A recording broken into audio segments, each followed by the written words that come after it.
advocates, and all that I ask is you fight this with the same passion and drive that the people that serve on the federal side do. All I ask is that you fight this with the same passion and drive that the people who serve on the federal side do. It seems to me when we talk about being the thermometer, taking the temperature of where the people are, at least in your district, people seem pissed, tired, and they want you to do something. It's powerful, isn't it, right? Mm-hmm. Just hearing the stories from the people directly. I have a lot of federal workers in my district, but I have a lot of people, too, who are hurt that are not federal workers.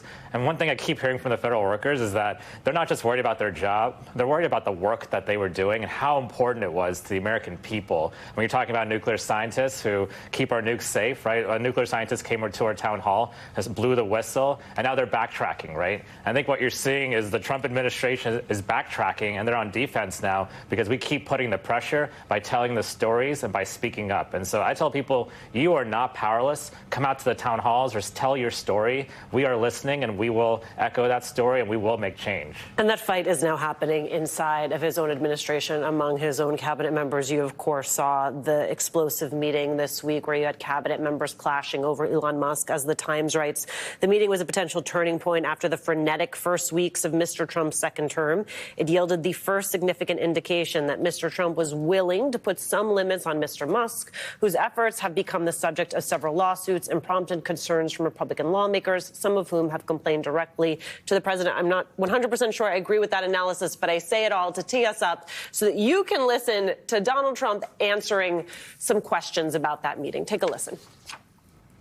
Mr. President, since you last spoke about it yesterday, some details have come out about your cabinet meeting with Elon Musk and some clashes potentially between Secretary Rubio and Secretary Duffy. No clash. I was there. You're just a troublemaker. And you're not supposed to be asking that question because we're talking about the World Cup. But Elon gets along great with Marco, and they're both doing a fantastic job. There is no clash. But, Mr. President, bottom line, who are you with? NBC. No wonder. Mr. President, who has more authority, Elon Musk or your cabinet secretaries? Any other questions? Congressman, that was our colleague, Gabe Gutierrez. I don't know about you, but I think the lady doth protest too much. Oh, boy, yes. I mean, I'm a troublemaker, too. So, we hear you, Gabe. But, more than that, I mean, again, he's trying to make everyone happy. He's making nobody happy right now. And, he wanted to give, Elon Musk free reign to do whatever he wanted. And the agency heads were pushing back because, again, it's bad for the American people. And the American people are speaking up. And so I tell people, keep speaking up, keep fighting back because it's working. I know that I will, certainly.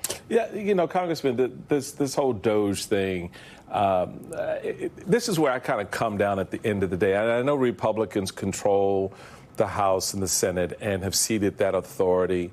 But as we saw at the speech last week, there are statements that the Democrats can make, and to sort of, I guess, visually, rhetorically or otherwise stand with the people who were at the mic at your town hall, to show some leaning in, some risk that they're willing to take. Congressman Al Green took a risk on behalf of a lot of people out there to point out that the president in that moment from that podium was lying. And he was lying to the American people about their health care, about what is going to happen to them. You took that risk as well by inviting your community to come and, okay, talk to me. Tell me what's impacting you. I put you in a little awkward position. Why does it seem that that's so hard to do across the board? You had 10 Democrats vote to censure Al Green.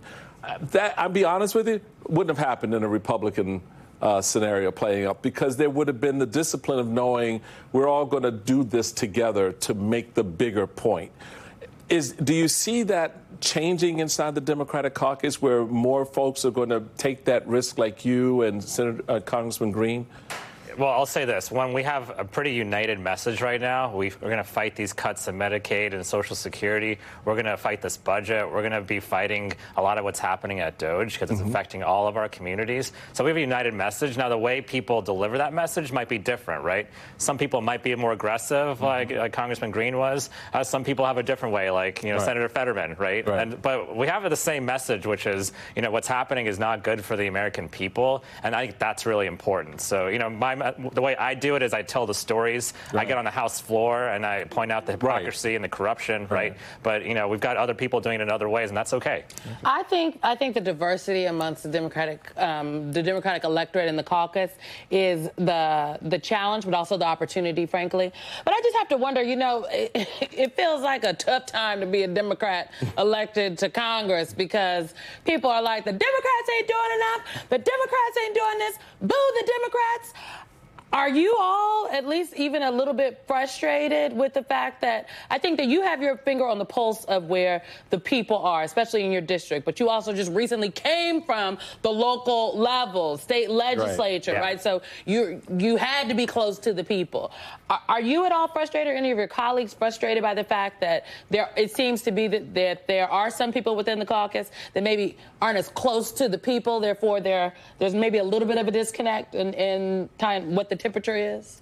No, actually, our caucus is quite united. I'm not just saying that it's true. Like, we are all actually in this together. We're pretty united. When the leadership works with us, they understand that our districts are all pretty different. And for me, I'd say that, honestly, if I wasn't here, I'd be home yelling at the TV. Like, I'm glad I'm here to be able to fight back and push back, right? And be in Congress. And so we all see that opportunity to be able to empower the American people. We're just doing it in different ways, right? I'm sure, Congressman Green is a hero back home in Houston. And I'm sure, Senator Fetterman has big fans in Pennsylvania, right? So we're all doing it differently. But I think it's working as you're looking at the results. Like, the stuff that happened 2 or 3 weeks ago, it takes a little bit of time, but, the courts are overturning it. But more importantly, the courts of public opinion are pushing back as well. So I say to people, keep fighting in the way that you need to fight. Well, while it takes that time, you have workers who've been laid off who are looking for new employment, and they're having difficulty finding it because, as the Washington Post reports, you have folks who've been terminated, and they were told it was for, quote, performance reasons, despite glowing evaluations, but they could improve that to potential employers after getting locked out of their files. Several worried that President Donald Trump and Musk were torching their professional reputations. What is the path forward for those folks? And in your role, is there a way to help them through this process? One, it's illegal, a lot of the stuff that they're doing. But two, the folks that they're firing are people who are irreplaceable. Like, they are so essential to, keeping people safe, keeping people healthy. We're talking about scientists. We're talking about veterans who have a ton of experience. Many of them are disabled veterans, right? And so, these folks deserve better. They had great reviews. They were doing the job that was asked them. They've done nothing wrong. But they don't even care who's president. They just want to do a good job. And so we're going to fight that in court, but I say again, bring more light to it. We had a call the other day where 300 or 400 veterans came on and they shared their stories. And again, by hearing the stories, the administration starts to buckle. They start to cede ground, and so I say keep fighting. I don't know if you were on the House Democrat Rapid Response Committee, but they need to add you, sir. Congressman Subramanyam of Virginia, thank you.